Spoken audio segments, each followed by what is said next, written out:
Pois é uma outra economia, a perspectiva de uma outra economia. Nós já temos aí quase 20 anos de luta em relação à consolidação desse projeto da economia solidária. A economia solidária vai estar ligada a uma perspectiva num contexto do capitalismo, não pode se prescindir disso, ela vai se reproduzir dentro do sistema capitalista, mas de uma perspectiva alternativa, né? Onde ela busca as brechas do capitalismo, né? Os espaços onde não foi conquistado, e podem minimamente constituir resistência na medida que ela não tem como premissa na sua reprodução o lucro, e sim as sobras, que são socializadas dentro do grupo de referência, né, que tem como base operacional as cooperativas populares. E aí, para a constituição dessas cooperativas populares, crivadas pelas diretrizes da economia solidária, ela existe toda uma discussão preliminar que compõe as diretrizes dessa economia solidária, que vai estar ligado à questão da sustentabilidade, à questão da produção orgânica, da produção não poluidora, da produção saudável, né? No caso específico da produção agrícola. De um tipo de gestão coletiva, né? Uma gestão a partir dos princípios do cooperativismo, os princípios originais do cooperativismo, não a cooperativa capitalista, que é um desdobramento desse cooperativismo que nasce pelos trabalhadores, né? e que se inserem numa cooperativa capitalista no contexto do mercado, no mercado competitivo. A perspectiva da produção no âmbito da Ecosol, da economia solidária, ela entra no mercado, ela deve entrar no mercado de forma até competitiva, para conseguir os seus espaços, né, conquistar os espaços no contexto desse mercado, desse grande mercado. No entanto, a premissa que se desenvolve o alto investimento, né, com relação ao que é chamado de sobras, né, que é aquilo que você consegue ter de excedente nas vendas. Essas sobras, elas são socializadas dentro do grupo do coletivo da produtivo, e determinado qual que é o caminho, qual é o destino dessa produção, se é para investir em equipamentos, quanto que vai para a remuneração dos associados, né? O que vai ser investido em propaganda, no aumento da produção, na escala de produção, enfim, uma série de estratégias, mas que são discutidas à luz de um coletivo. Esse é o desenho e é o movimento da economia solidária. Existem alguns desdobramentos nesses anos de existência da economia solidária no Brasil e economia social na Europa, né, que também é um movimento não só nacional, ele tem lá uma perspectiva ampla. Nós temos uma questão muito séria, muito importante a ser considerada, que é a transição da economia solidária enquanto movimento social para uma situação de tutela do Estado, com as políticas públicas. Entende? Então, é um dilema, eu penso que é uma questão dilemática, ou seja, você não pode dizer que as políticas públicas não são importantes para o estímulo e desenvolvimento da economia solidária e das ações de economia solidária. Mas também você tem que perceber que existe uma desabilitação política por conta disso. Porque quando ela não tinha nenhum tipo de financiamento e ela se organiza, os trabalhadores se organizam para conquistar esse espaço, existia uma força, né, uma força política muito presente no processo de constituição delas. Na medida que você tem as políticas públicas financiando esse processo, a gente percebe uma certa desabilitação política, né, desarticulação política, entende? E uma certa dependência.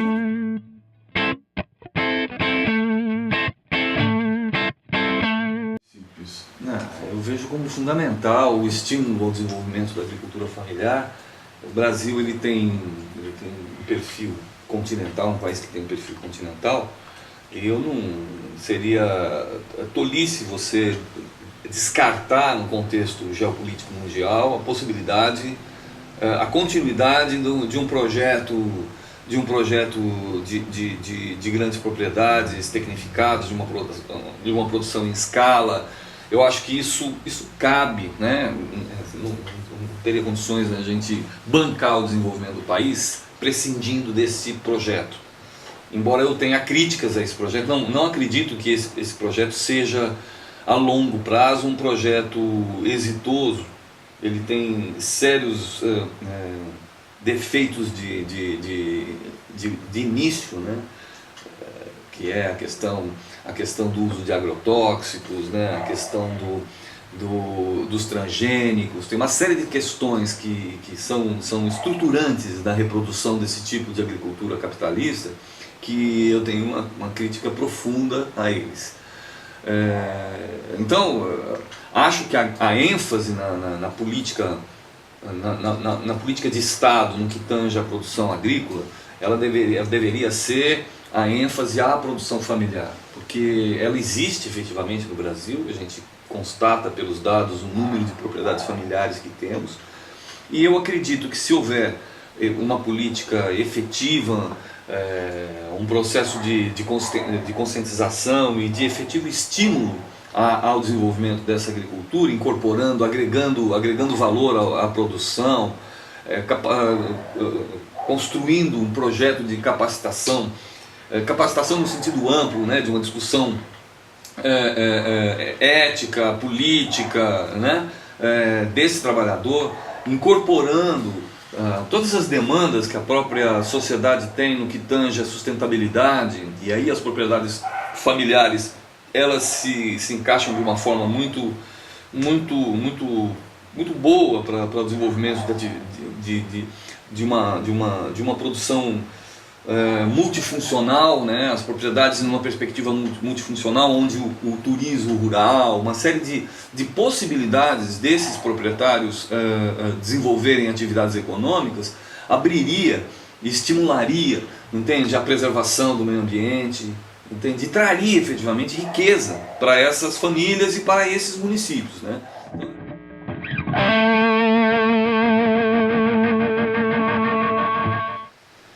Eu acho que a questão que está por trás disso é a falta de horizonte, a falta de perspectiva para esse desenvolvimento, para um outro desenvolvimento no espaço rural, né?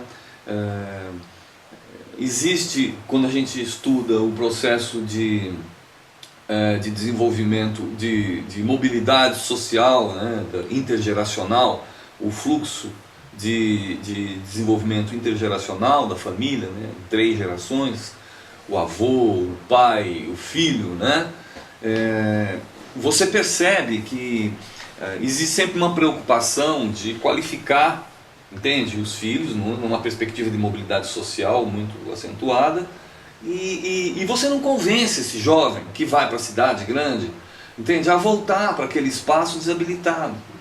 Então você tem um problema de habilitação do território, é um território que não traz efetivamente um estímulo, e poderia trazer. É irônico, porque você chega na cidade, você demanda na cidade o lazer, a perspectiva de lazer, existe uma carência muitas vezes da possibilidade de você ir para um campo organizado, um local onde você pode eventualmente fazer um turismo rural. É muito pouco, incipiente ainda essas perspectivas, que trariam um maior dinamismo e atrairia mais as atividades dessas novas gerações, penso eu. Então existe quando você pergunta para um jovem se ele quer continuar na cidade, depois de ter convivido numa universidade ou estudado numa cidade grande, ele opta por construir a sua vida em outro universo, que não aquele universo desabilitado por um projeto que o desabilitou, que é esse projeto de uma agricultura concentrada, de grandes propriedades, onde essas pequenas propriedades não tem a possibilidade de uma reprodução minimamente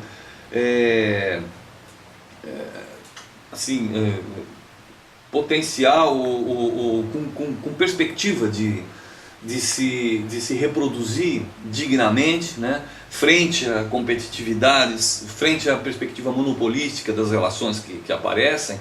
Essas populações, esses trabalhadores do campo, eles não se posicionam no contexto do mercado de uma forma positiva. Então eles eles ficam endividados, eles não investem, eles têm uma certa insegurança e muitas vezes se atrelam ao grande capital, ao grande capital agroindustrial, estabelecendo formas de subordinação em suas relações, né? Não busca a questão da autonomia. E aí essa discussão, cabe observar que nessa discussão sobre autonomia existe uma questão ideológica muito forte, né? Quando você muitas vezes conversa com esses proprietários familiares, eles não têm uma crítica muito bem constituída no sentido de uma alternativa, de uma perspectiva de alternativa para uma agricultura familiar, para uma agricultura que seja autogerida, autossustentada e que tenha a perspectiva do desenvolvimento local. Ele não tem, ele tem muitas vezes a perspectiva de uma agricultura capitalista. O sonho dele é virar uma Cocamar, o sonho dele é virar uma grande propriedade, se ele puder ele vai se encampar outras propriedades. Então esse discurso capitalista está muito arraigado, no caso do Sul, no caso do Paraná, no caso da pesquisa específica do CONSAD, Entre Rios, os 33 municípios que nós trabalhamos, nós constatamos isso, que não existe uma concepção alternativa resistente em relação a isso, é muito tênue ainda essa discussão.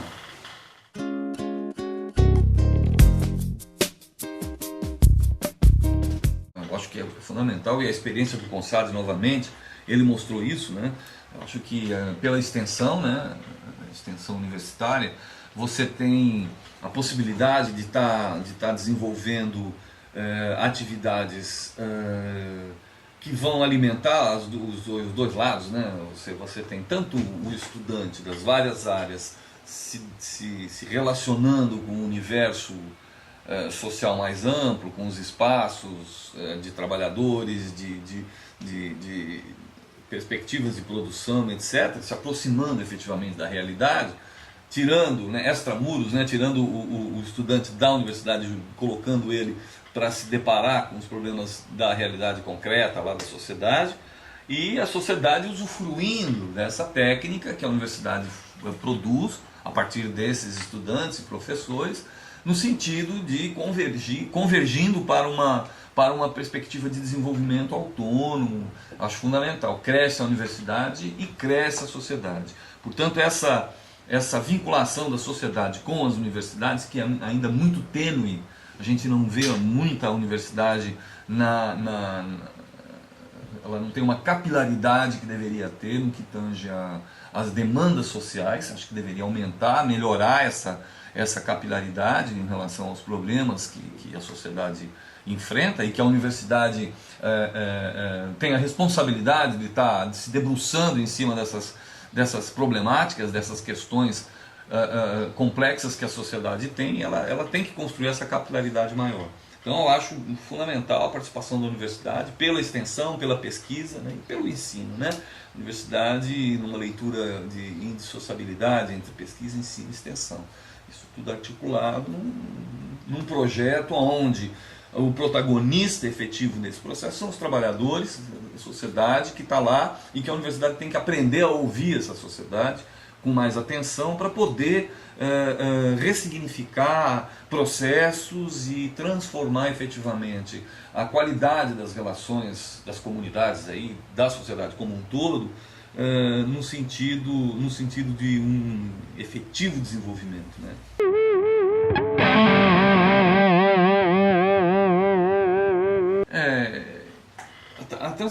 Existe um problema, né? Eu acho que ainda o modelo de desenvolvimento que se instaura no Paraná e no Brasil ainda é concentrador. Ele tem um perfil concentrador, ele tem um foco urbano, né, muito acentuado, né? A gente constata ainda muitos territórios desabilitados, você não percebe um vínculo, né, um nexo, num planejamento de Estado mais estabelecido. Então, acho que tem muita coisa tem que ser transformada, muita coisa tem que ser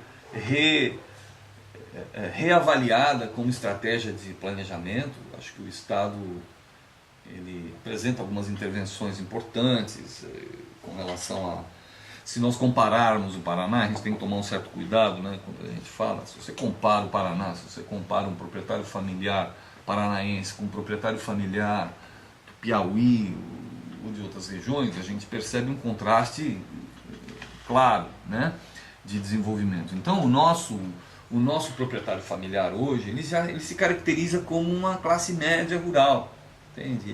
O filho dele está indo para a universidade, ele está estudando, está formando, está ocorrendo uma mobilidade social importante, nós não podemos negar isso.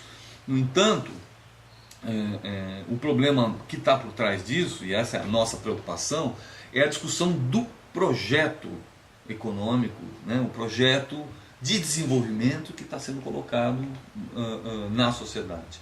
Existem sérios questionamentos e nós lutamos, e nós temos uma perspectiva de estar trazendo à baila, estar trazendo para a discussão os limites que se impõem, que são apresentados por esse projeto, né? Com relação à sustentabilidade, com relação à própria diversificação da produção, né? A importância da diversificação num país continental como o nosso, com a terra, com a fertilidade que tem, com as características climáticas que tem o Brasil. Nós poderíamos estar produzindo uma variedade de produtos com alto valor agregado, diversificado e